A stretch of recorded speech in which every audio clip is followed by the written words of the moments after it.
I noticed some time ago that Mumford and Sons seemed suspiciously well read for a group of musicians. It was almost like they were actually poets in the great tradition of literature and poetry.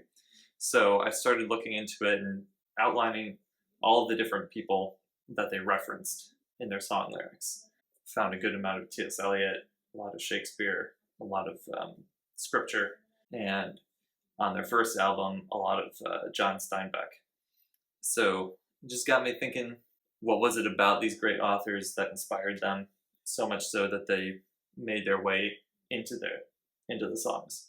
Bridget and I have had a number of conversations about these things before, so we thought it would be fun to just go through the songs track by track and draw out the themes that Mumford and Sons is getting at, unearthing the questions that they're trying to ask.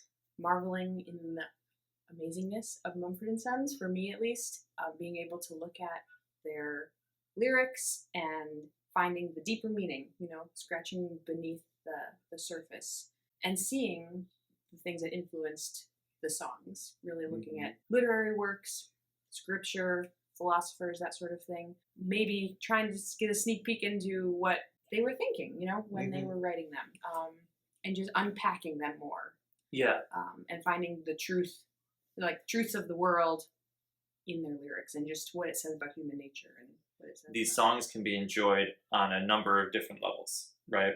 So you don't necessarily need to know all of the details of Shakespeare's Much Ado About Nothing or Dante's Divine Comedy in order to appreciate these songs. Because they're such great artists, the songs work on multiple levels, right? The music is super fun and emotional and fascinating to listen to, musically speaking.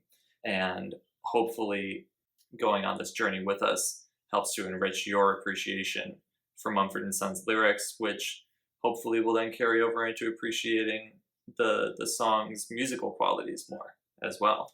There's oftentimes not a clear narrative that's happening, and so there's a lot of room for interpretation. So we may end up even giving multiple interpretations for each song.